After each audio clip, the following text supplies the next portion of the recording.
Film diawali dengan memperlihatkan aktivitas di sebuah toko kelontong dengan Hyun Jae sebagai penjaga sekaligus anak dari pemilik toko tersebut. Ia merupakan gadis remaja yang terkadang suka melakukan kenakalan di usianya.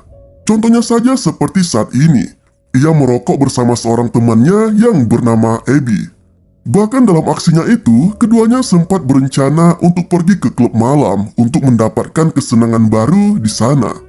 Sayangnya, dalam momen tersebut, aksi Hyun dipergoki oleh ayahnya. Namun sang ayah tidak memarahinya, melainkan justru menasihati Hyun untuk berhenti merokok. Rasa sayang yang sangat besar terlihat dari sang ayah kepada anaknya. Ayahnya bahkan sempat memberikan sebuah cincin sebagai hadiah atas kelulusan Hyun.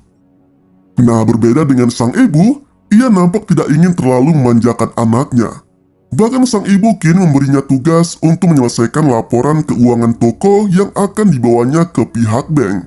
Namun Hyun yang teringat rencananya untuk ke klub malam bersama Abby sempat berdalih jika laporan tersebut akan diselesaikannya hingga larut malam.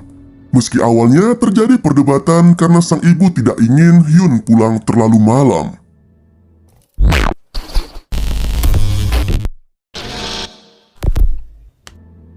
Malam harinya, Hyun dan Abby pun mengunjungi klub malam sesuai rencana mereka.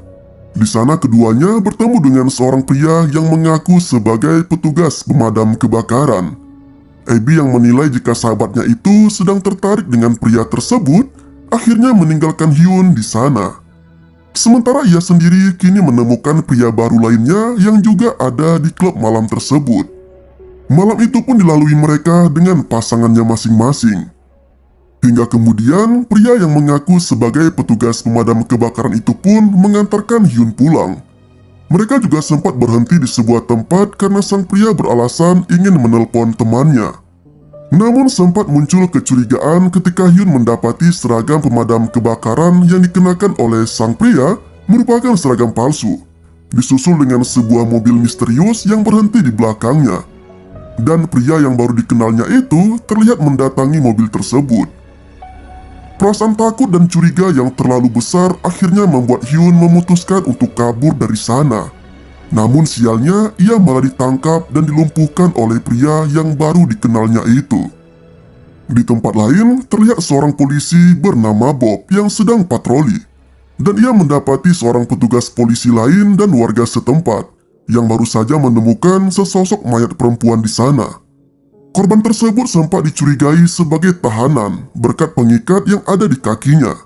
Namun tak lama kemudian, Bob malah mengambil pistolnya dan menghabisi dua orang tersebut.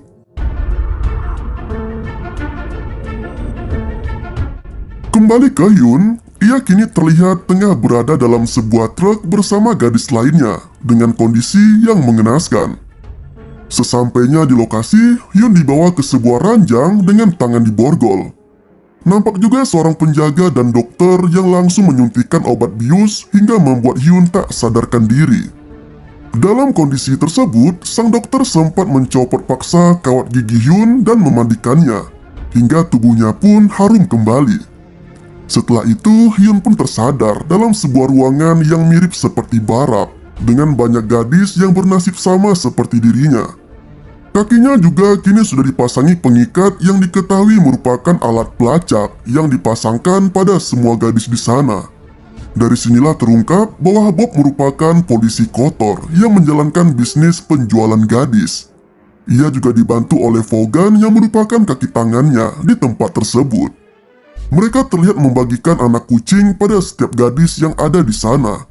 Tujuannya adalah untuk menjadi hiburan bagi setiap gadis tersebut. Di sini Bob juga memperingatkan kepada semua gadis agar tidak kabur dari tempatnya. Karena nasibnya akan sama seperti mayat gadis yang baru saja ditemukan Bob siang tadi. Bob juga sempat menjelaskan pada Hyun Jae tentang aturan di tempat tersebut, di mana setiap gadis harus membersihkan diri masing-masing sebanyak 2 kali sehari agar selalu harum, serta wajib mengikuti pengecekan kesehatan agar membuatnya tetap bersih dan legit. Polisi kotor itu juga sempat mengancamnya untuk tidak kabur atau berbuat aneh, karena ia bisa saja menghabisi keluarga Hyun. Tidak hanya itu, Bob juga memberi nama baru untuk Hyun dengan sebutan Eden. yang berarti menyenangkan dalam bahasa Ibrani. Kini hari-hari pun dilalui oleh Eden bersama gadis lainnya di sana, hingga harus menjalani pengecekan tubuh termasuk tes kehamilan. Hingga pada akhirnya datanglah tugas pertama untuknya. Kali ini Eden bersama dua gadis lainnya harus mendatangi klien yang ternyata sedang membuat film dewasa. Dan Eden bersama yang lainnya harus menjadi pemeran di film tersebut. Meski awalnya sempat menolak, namun karena berada di bawah ancaman, alhasil Eden tetap menuruti perintah tersebut. Hari berikutnya, Eden kembali mendapatkan tugasnya untuk melayani seorang klien yang ternyata merupakan seorang pria tua. Kemudian setahun pun berlalu, dan kini Eden mulai dekat dengan salah seorang gadis di sana yang bernama Priscilla. Dari sini juga akhirnya Eden mengetahui bahwa salah satu gadis yang selama ini menjadi kesayangan Bob dan Vaughan adalah Svetlana. Ia awalnya merupakan gadis biasa seperti halnya gadis lain.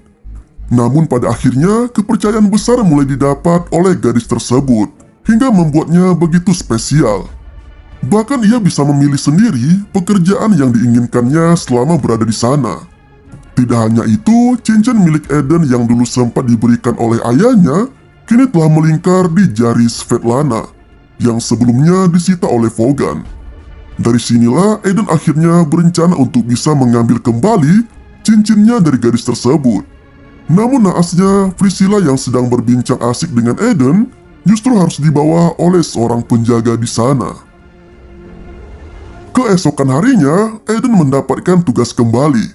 Dan kali ini ia nampak telah terbiasa dengan profesinya yang terlihat cukup mahir dalam memberi pelayanan terhadap pria tua yang menjadi kliennya.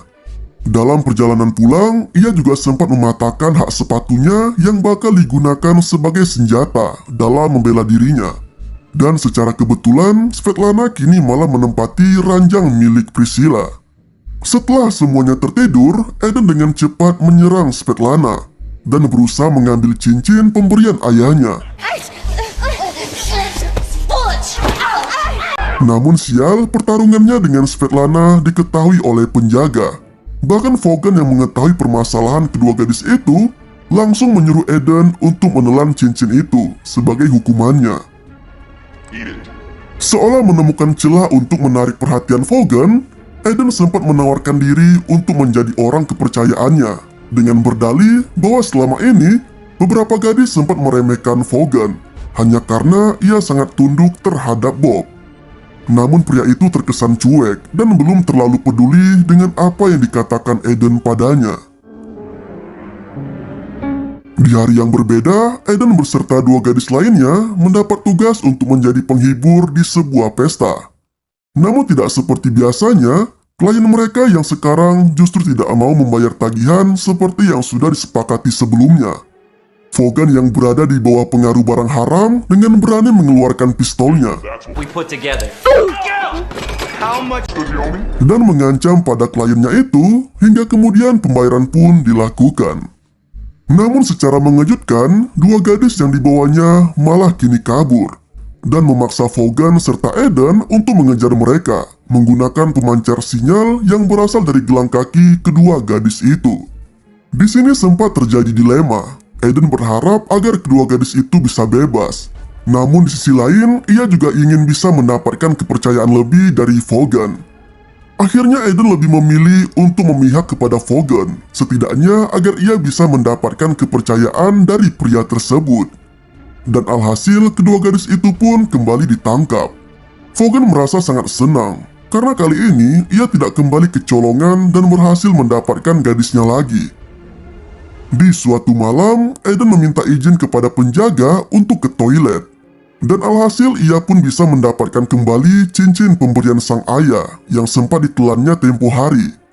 Cincin itu akhirnya dapat keluar melalui tinja yang sangat bau itu. Keesokan harinya, Eden yang sempat membantu Vaughan menangkap kembali dua gadis yang kabur kemarin, nampaknya telah mendapat kepercayaan lebih dari pria itu. Dan terbukti dengan diberikannya tugas baru sebagai pembersih di ruang pribadi Vaughan. Tidak hanya itu saja, Eden kini juga menggantikan tugas Svetlana sebagai penerima telepon di tempat tersebut. Vaughan kemudian menjelaskan tentang tugas baru yang harus dijalani Eden, mulai dari kode pemesanan hingga menolak pesanan klien yang menanyakan soal tarif gadis di sana. Karena menurutnya itu bisa jadi merupakan telepon dari pihak kepolisian. Sejak saat itulah Eden menjadi orang kepercayaan dari Vaughan. Bahkan banyak hal telah dilaluinya, mulai dari mengunjungi pemasok obat bius untuk para gadis di sana, mengajari Eden menyetir mobil, hingga tak jarang Eden pun ditugaskan untuk mengurus para gadis yang baru datang di tempat tersebut. Di lokasi yang berbeda, Bob nampak tengah mengisi sebuah acara yang membahas tentang kejahatan perdagangan manusia. Ia terlihat sangat menguasai materi yang disampaikannya itu. Hingga kemudian di akhir acara, ia sempat didatangi oleh seorang pria yang mengaku sebagai penyidik dari kasus pembunuhan seorang polisi yang sempat terjadi setahun lalu. Pria itu mengatakan bahwa sistem GPS sempat menangkap adanya sinyal dari ponsel Bob. Namun, Bob hanya bisa berdalih jika dirinya lupa dan tidak tahu menahu soal kasus itu. Suatu hari, Eden diminta Vaughan untuk menemaninya menemui Bob di tepian danau. Dan tiba-tiba, Vaughan pun dengan brutal menyerang Bob hingga membuatnya tewas seketika.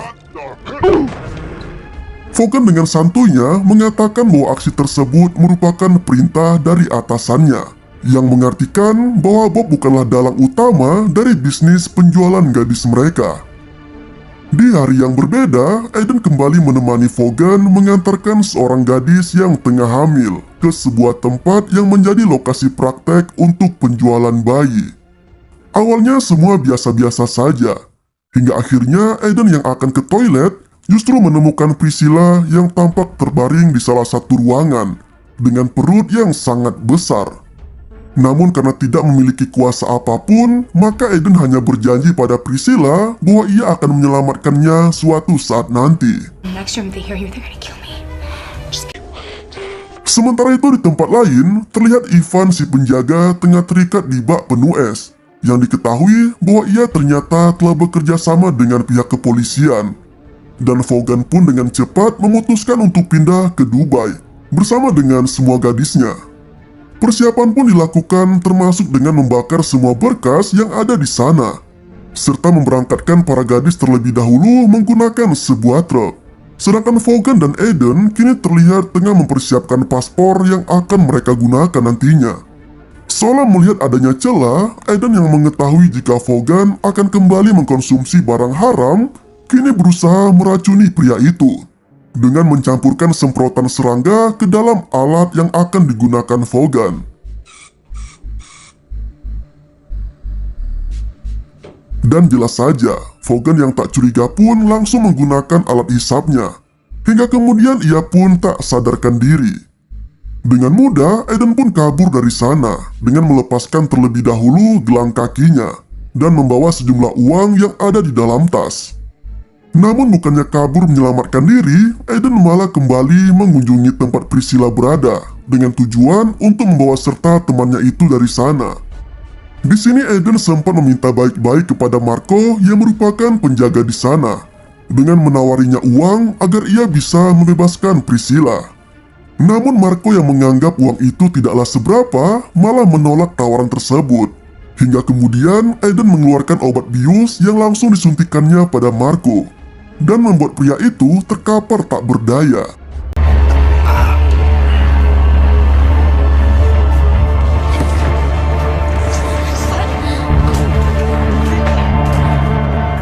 Dengan segera Eden menghampiri Priscilla dan menyelamatkannya untuk kabur dari sana. Dalam perjalanan, Eden sempat berhenti di sebuah telepon umum, dan terlihat ia sempat ragu untuk menekan nomor telepon yang akan ditujunya. Eden bahkan nampak menangis sesungguhkan ketika terdengar suara dari telepon tersebut, yang diketahui adalah ibunya sendiri. Dari semua kejadian itu, film pun berakhir